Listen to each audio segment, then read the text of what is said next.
नमस्कार। GK GS मंथन channel में आपका स्वागत है। मैं पप्पू सर।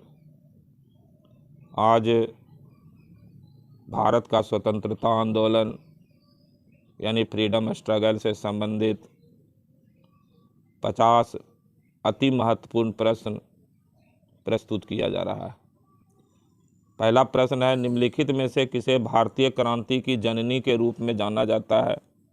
ए झांसी की रानी Lakshmibai, B Bhikaji Rustam Cama, C Annie Besant, D Sarojini Naidu. इसका सही उत्तर है B madam Bhikaji Rustam Cama. Madam Bhikam ji Rustam कामा को भारतीय क्रांति की जननी माना जाता है, भारतीय क्रांति की माता माना जाता है।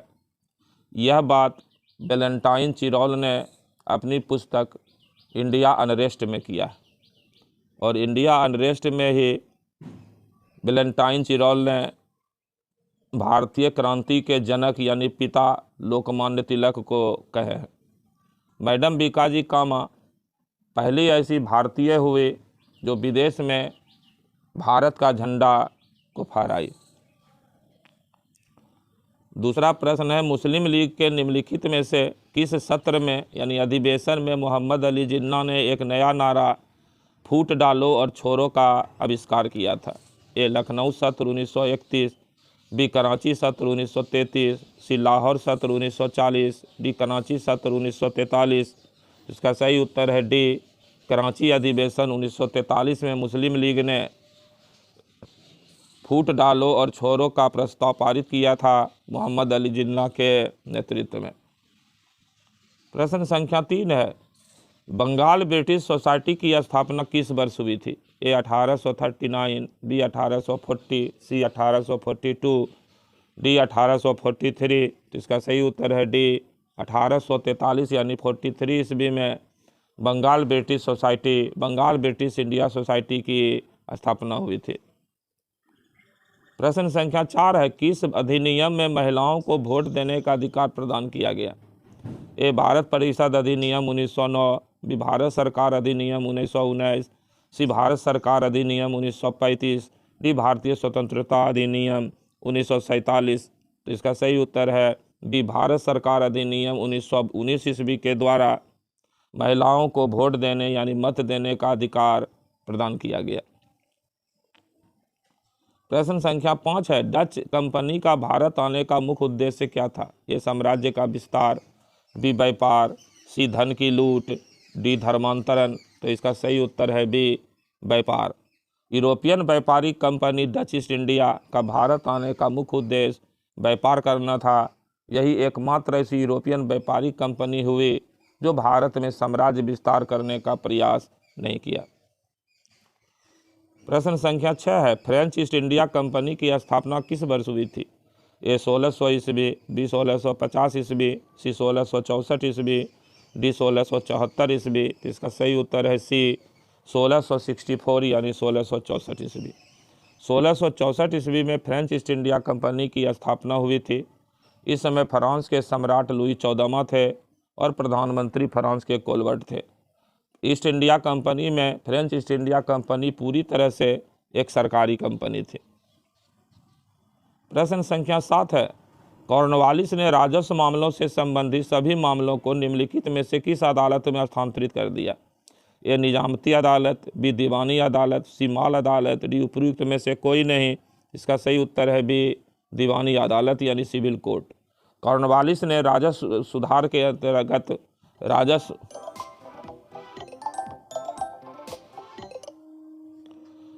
सुधार के अंतर्गत दीवानी अदालत में सभी राजस्व मामलों को ट्रांसफर कर दिया था। प्रश्न संख्या 8 है, निम्नलिखित में से कौन पेशवा हिंदू पदशाही के आदर्श को प्रचारित करने के लिए जाना जाता है? ए बाजीराव प्रथम, बी बालाजी विश्वनाथ, सी बाजीराव, डी बाजीराव प्रथम। तो इसका सही उत्तर है ए बाजीराव प्रथम को हिंदू पदशाही के आदर्श के रूप में प्रचारित करने का श्रेय दिया जाता है। बाजीराव प्रथम दूसरे मराठा पेशवा हुए जो हिंदू पदशाही के आदर्श को ये प्रचारित किए। प्रश्न संख्या 9 है, विलियम बेंटिक ने निम्नलिखित प्रशासनिक सुधारों में कौन सा सही है? उन्होंने पूर्वोत्तर प्रांत के लिए इलाहाबाद में राजस्व बोर्ड नियुक्त किया। 2 वह भारतीयों को नौकरियों देने के पक्ष में थे। 3 उन्होंने भारतीय न्यायाधीशों के 3 ग्रेड पेश किए। नीचे दिए गए कोड से सही विकल्प चुनिए। ए केवल 1, बी 1 और 2, 3 2 और 3, डी 1 2 और 3। तो इसका सही उत्तर है डी 1 2 और 3। तीनों विकल्प सही है लॉर्ड विलियम बेंटिक के प्रशासनिक सुधार से संबंधित। प्रश्न संख्या 10 है, बरार के विलय का मुख्य कारण क्या था? ए बरार के निजाम को कोई दत्तक पुत्र नहीं था। बी कपड़ा उद्योग के कच्चा माल की प्रचुरता। सी बरार के निजाम ने अंग्रेजों पर हमला किया। डी उपरोक्त में से कोई नहीं। इसका सही उत्तर है बी कपड़ा उद्योग के कच्चे माल की प्रचुरता। बरार कपड़ा उद्योग के कच्चे माल का बहुत बड़ा उत्पादक क्षेत्र था और इसी के लिए बरार का अंग्रेजी राज्य में विलय कर लिया गया था। प्रश्न संख्या 11 है, लाहौर के संधि के बारे में निम्नलिखित में कौन सा कथन सही है? 1 सिखों ने रुपये दिए अंग्रेजों को युद्ध क्षतिपूर्ति के रूप में 1 लाख रुपये। 2 सिख ने जालंधर दोआब अंग्रेजों को सौंप दिया। 3 दलीप सिंह को शासक घोषित किया गया। 4 इससे सिख सेना की ताकत कम हो गई। नीचे दिए कूट में से सही विकल्प को चुनिए।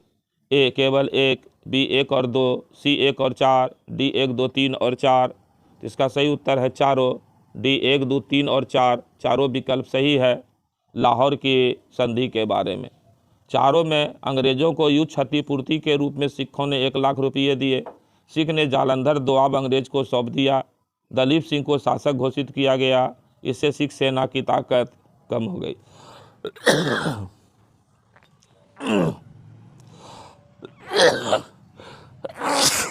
प्रश्न संख्या 12 है, निम्नलिखित में से किस समय चरण को भारतीय राष्ट्रीय कांग्रेस के उदारवादी चरण के रूप में जाना जाता है? ए 1880 से 1920, बी 1911 से 1925, सी 1885 से 1905, डी 1905 से 1911। तो इसका सही उत्तर है सी 1885 से 1905 ईस्वी के कांग्रेस के काल को उदारवादी या नरमपंथी युग कहा जाता है।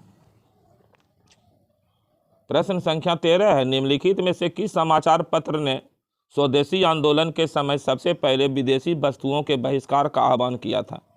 ए संजीवनी, B Samachar Darpan, C Bengal Gazette, D Bombay Times. तो इसका सही उत्तर है ए संजीवनी नामक अखबार ने सबसे पहले स्वदेशी आंदोलन 1905 के समय विदेशी वस्तुओं के बहिष्कार का आह्वान किया था। प्रश्न संख्या 14 नंबर प्रश्न प्रिंट नहीं हुआ। अब है प्रश्न संख्या 15, निम्नलिखित में से किसने 1904 के भारतीय विश्वविद्यालय अधिनियम को प्रतिगामी उपाय बताया? ए गोपाल कृष्ण गोखले, बी राजा राम मोहन राय, सी MG रनाडे, डी CR दास। तो इसका सही उत्तर है ए गोपाल कृष्ण गोखले ने 1904 के भारतीय विश्वविद्यालय अधिनियम यानी इंडिया यूनिवर्सिटी एक्ट को प्रतिगामी उपाय बताया था। यह एक्ट 1904 ईस्वी में वायसराय लॉर्ड कर्जन के शासनकाल में पारित किया गया था। प्रश्न संख्या 16 है, निम्नलिखित में से किसने देव समाज की स्थापना की? ए शिवनारायण अग्निहोत्री, बी दयानंद सरस्वती, सी लाला हंसराज, डी एनी बेसेंट। तो इसका सही उत्तर है ए शिवनारायण अग्निहोत्री ने देव समाज नामक संस्था की स्थापना की। प्रश्न संख्या 17 है, निम्नलिखित में से कौन सा देवबंद आंदोलन का उद्देश्य था? ए मुसलमानों के बीच कुरान की शिक्षाओं का प्रसार, बी विदेशी शक्तियों के खिलाफ जिहाद, 3 मुसलमानों का कल्याण। नीचे दिए गए कोड में से सही विकल्प को चुनिए। केवल 1, बी 1 और 2, सी 1 और 3, डी 1 2 और 3। तो इसका सही उत्तर है बी 1 और 2, यानी मुसलमानों के बीच कुरान की शिक्षाओं का प्रचार करना और विदेशी शक्तियों के खिलाफ जिहाद करना।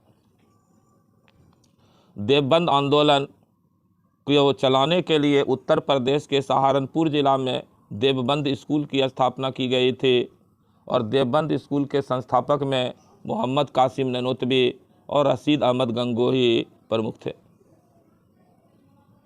प्रश्न संख्या 18 है, पंजाब भूमि हस्तांतरण अधिनियम किस वर्ष पारित किया गया? ए 1900, बी 1905, सी 1911, डी 1920।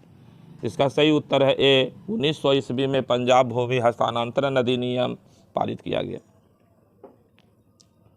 प्रश्न संख्या 19 है, निम्नलिखित में से किसने कहा भारत भारतीयों के लिए है? A Swami Vivekanand, B Dayanand Saraswati, C Annie Besant, D Sarojini Naidu.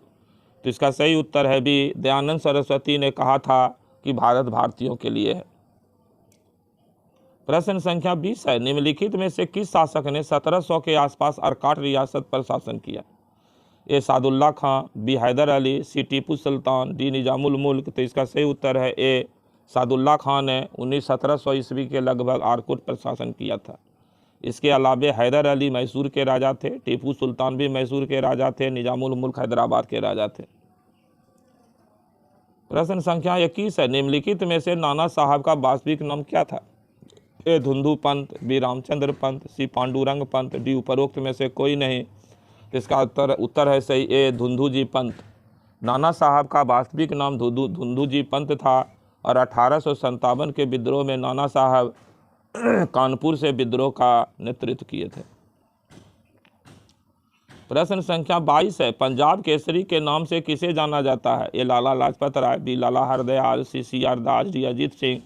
तो इसका सही उत्तर है ए लाला लाजपत राय पंजाब केसरी और शेरे पंजाब के नाम से जाने जाते हैं। साथ में ये आर्य समाज के बड़े नेता भी थे। प्रश्न संख्या 23 है, गांधी जी को किन व्यक्तियों ने प्रेरित किया? ए रामचंद्र रावजी भाई, बी लियो टॉल्स्टॉय, सी जॉन रस्किन, 4 डेविड थोरो। तो इसका सही उत्तर है डी 1, 2, 3 और 4। महात्मा गांधी के जीवन पर चारों व्यक्तियों का गहरा प्रभाव पड़ा था। रामचंद्र रावजी भाई का, लियो टॉल्स्टॉय का, जॉन रस्किन का, डेविड थोरो का। प्रश्न संख्या 24 है, भारत छोड़ो आंदोलन की नायिका के रूप में किसे जाना जाता था? ए अरुणा आसफ अली, बी सरोजिनी नायडू, सी सुचेता कृपलानी, डी रानी गौडनलियो। तो इसका सही उत्तर है ए अरुणा आसफ अली भारत छोड़ो आंदोलन की नायिका के रूप में जानी जाती है। प्रश्न संख्या 25 है, लॉर्ड क्रामर के राजस्व प्रभाग और उनके संबंधित लाभार्थियों का निम्नलिखित में कौन सा मिलान सही है? ए शाही केंद्रीय सरकार, 2 प्रांतीय प्रांत, 3 विभाजित शाही और प्रांतीय सरकार के बीच समान वितरण। नीचे दिए कोड में सही विकल्प चुनिए। ए केवल 1, बी 1 और 2, सी 2 और 3, डी 1, 2 और 3। तो इसका सही उत्तर है डी तीनों सही है, इसमें 1, 2 और 3। प्रश्न संख्या 26 है, बेथन स्कूल की स्थापना किस वर्ष हुई थी? ए 1839 ईस्वी में, बी 1849 ईस्वी में, सी 1859 ईस्वी में, डी 1869 ईस्वी में। तो इसका सही उत्तर है बी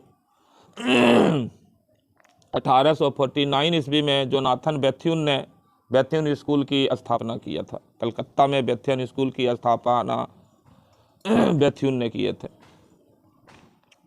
प्रश्न संख्या 27 है, निम्नलिखित में से किसने किसानों के अधिकारों की रक्षा के लिए अपना जीवन बलिदान कर दिया?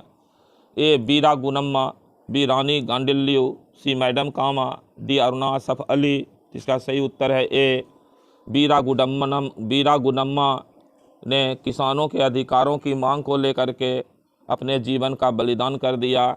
ये आंध्र प्रदेश की किसान नेता थी। प्रश्न संख्या 28 है, एम एन राय ने ताशकंद में भारतीय कम्युनिस्ट पार्टी की स्थापना किस वर्ष की थी? ए 1915 में, बी 1918 में, सी 1920 में, डी 1925 ईस्वी में। इसका सही उत्तर है 1920 ईस्वी में एम एन राय ने ताशकंद में भारतीय कम्युनिस्ट पार्टी की स्थापना की थी, मानवेंद्र नाथ राय। प्रश्न संख्या 29 है, निम्नलिखित में से कौन सा वेदों के भाग और उन्हें प्रकाशित करने वाले व्यक्तियों से मेल खाता है? A Rigveda Max Muller, 2 Samaveda Theodor Benfey, 3 Atharvaveda Rudolf Roth. नीचे दिए गए कोड में से सही विकल्प चुनिए। ए केवल 1, बी 1 और 2, सी 1 और 3, डी 1, 2 और 3। इसका सही उत्तर है डी 1, 2 और 3। तीनों विकल्प सही है। ऋग्वेद मैक्स मूलर का जो है अनुवाद किए हैं, सामवेद का अनुवाद थियोडोर बेनफी किए हैं और अथर्ववेद का अनुवाद रुडोल्फ रोथ किए हैं। प्रश्न संख्या 30 है, भारत की पूर्ण स्वतंत्रता का प्रस्ताव निम्नलिखित में से किसके कार्यकाल में पारित किया गया था? A Lord Chelmsford, B Lord Wavell, C Lord Irwin, D Lord Willingdon. तो इसका सही उत्तर है सी, लॉर्ड इरविन के शासनकाल में पूर्ण स्वराज का प्रस्ताव पारित किया गया था। 1929 ईस्वी में कांग्रेस का वार्षिक अधिवेशन लाहौर में हुआ था। इस अधिवेशन के अध्यक्ष पंडित जवाहरलाल नेहरू थे और इसी लाहौर कांग्रेस अधिवेशन में कांग्रेस ने पहली बार पूर्ण स्वराज्य का प्रस्ताव पारित किया था। प्रश्न संख्या 31 है, किसने कहा महात्मा तब अधिक सही होते हैं जब वे गलत होते हैं, बजाय इसके कि जब हम सही होते हैं तो महात्मा अधिक सही होते हैं। ए एस.सी. बोस, बी नेहरू, सी आचार्य कृपलानी, डी सी.आर. दास। तो इसका सही उत्तर है सी, आचार्य जे.वी. कृपलानी का ये कथन है कि महात्मा गांधी तब अधिक सही होते हैं जब वे गलत होते हैं, बजाय इससे कि जब हम सही होते हैं तो महात्मा अधिक सही होते हैं। प्रश्न संख्या 32 है, अल्लूरी सीताराम राजू निम्नलिखित में से किस विद्रोह से जुड़े थे? ए एका आंदोलन, बी रंपा आंदोलन, सी मोपला विद्रोह, डी इंडिगो विद्रोह। तो इसका सही उत्तर है बी, रंपा विद्रोह के नेता थे अल्लारी सीताराम राजू। प्रश्न संख्या 33 है, कांग्रेस सोशलिस्ट पार्टी ने कम्युनिस्टों को अपनी पार्टी में कब शामिल होने की अनुमति दी? ए 1934, बी 1936, सी 1940, डी 1942। तो इसका सही उत्तर है बी, 1936 ईस्वी में कांग्रेस सोशलिस्ट पार्टी ने कम्युनिस्टों को यानी साम्यवादियों को अपनी पार्टी में शामिल होने की अनुमति प्रदान की। प्रश्न संख्या 34 है, निम्नलिखित में से किस पुस्तक का H.H. विल्सन द्वारा अंग्रेजी में अनुवाद किया गया था? ए विष्णु पुराण, दो कालिदास का मेघदूत, 3 ऋग्वेद। नीचे दिए गए कोड में सही विकल्प चुनिए। ए केवल 1, बी 1 और 2, सी 2 और 3, डी 1, 2 और 3। तो इसका सही उत्तर है डी, 1, 2 और 3 तीनों का अंग्रेजी में अनुवाद H.H. विल्सन द्वारा किया गया था, विष्णु पुराण का, कालिदास के मेघदूतम का और ऋग्वेद का। प्रश्न संख्या 35 है, प्रसिद्ध पेंटिंग भारत माता निम्नलिखित में से किस कलाकार द्वारा चित्रित की गई थी? ए जैमिनी राय, बी अविंद्रनाथ टैगोर, सी नंदलाल बसु, डी राजा रवि वर्मा। इसका सही उत्तर है बी, अविंद्रनाथ टैगोर के द्वारा भारत माता का चित्र जो है वो बनाया गया था। प्रश्न संख्या 36 है, निम्नलिखित में से किसने मुर्शिद कुली खां के परिवार को पदच्युत कर दिया और स्वयं बंगाल का नवाब बन गया? ए अलीवर्दी खां, बी सिराजुद्दौला, सी सादत खां, डी आसफ उद्दौला। इसका सही उत्तर है ए अलीवर्दी खां, जो बिहार और उड़ीसा के उप सूबेदार थे। इन्होंने 1740 ईस्वी में बंगाल के नवाब मुर्शिद कुली खां की हत्या कर दिया और स्वयं बंगाल के नवाब बन गए। प्रश्न संख्या 37 है, निम्नलिखित में से किसने अवध के स्वतंत्र राज्य की स्थापना की? ए शुजाउद्दौला, बी आसफ उद्दौला, सी सफदरजंग, डी सादत खान। तो इसका सही उत्तर है डी सादत खान। सादत खान ने अवध के स्वतंत्र राज्य की स्थापना की।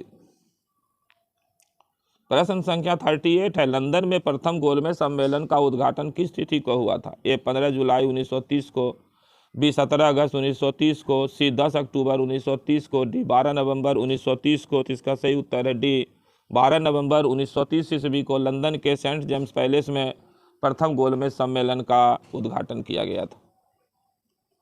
प्रश्न संख्या 39 है, निम्नलिखित में कौन सी परियोजना ब्रिटिश भारत में शुरू की गई थी? ए ग्रैंड एनीकट बांध, 2 ऊपरी और निचली गंगा नहर, 3 सरहिंद नहर। नीचे दिए गए कोड में सही उत्तर चुने। ए केवल 2, बी 1 और 3, सी 2 और 3, डी 1, 2 और 3। तो इसका सही उत्तर है सी, 2 और 3, यानी कि ऊपरी और निचली गंगा नहर और सरहिंद नहर का परियोजना ब्रिटिश भारत में प्रारंभ की गई। प्रश्न संख्या 40 है, निम्नलिखित में से किस कारण से ब्रिटिश भारत के दौरान सड़कें सरकारी निवेश का कम प्राथमिकता वाला क्षेत्र था? एक, कहा जाता है कि भारत में सड़क निर्माण बहुत महंगा था। 2, सड़कों से सरकार को कोई आर्थिक लाभ नहीं हुआ। 3, जो लॉबी सरकार को आधुनिक परिवहन में निवेश के लिए प्रेरित कर रही थी वह स्पष्ट रूप से रेलवे चाहती थी। नीचे दिए गए कोड से सही उत्तर चुनिए। ए केवल 2, बी 1 और 3, सी केवल 3, डी 1, 2 और 3। तो इसका सही उत्तर है सी, केवल 3। केवल 3, जो लॉबी सरकार को आधुनिक परिवहन में निवेश के लिए प्रेरित कर रही थी वह स्पष्ट रूप से रेलवे चाहती थी।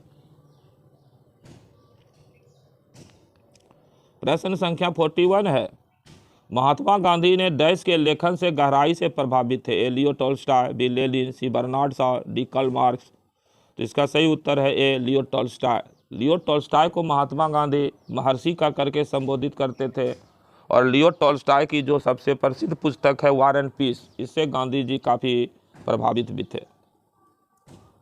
प्रश्न संख्या 42 है, निम्नलिखित में कौन सी शर्त गांधी इरविन समझौते में निर्धारित नहीं थी? ए भारतीय राष्ट्रीय कांग्रेस को सविनय अवज्ञा आंदोलन बंद कर देना चाहिए, बी खादी उत्पादन पर कर वापस लेना, सी नमक कर हटाना, कानूनी रूप से उत्पादन, व्यापार और बिक्री के लिए एलोविंग, डी भारतीय राष्ट्रीय कांग्रेस द्वारा गोलमेज सम्मेलन में भागीदारी। तो इसका सही उत्तर है बी खादी उत्पादन पर वापस लेना।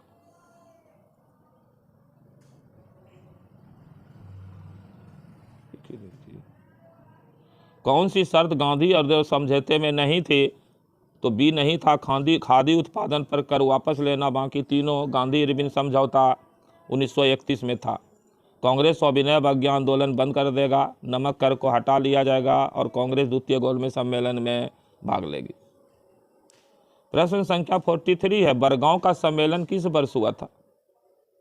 ए 1769, बी 1779, सी 1789, डी 1799। तो इसका सही उत्तर है बी 1779 ईस्वी में बरगांव सम्मेलन हुआ था। प्रश्न संख्या 44 है, अखिल भारतीय मुस्लिम लीग की स्थापना डैश के द्वारा की गई थी?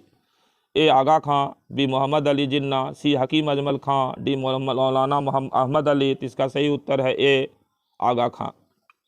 1906 ईस्वी में ढाका में मुस्लिम लीग की स्थापना में जो व्यक्ति शामिल थे उसमें आगा खां थे, मोहसिन उल मुल्क थे, सलीमुल्लाह खां थे और बकास उल मुल्क थे, जिसमें दो मेन लीडर थे, एक आगा खां, दूसरा सलीमुल्लाह खां।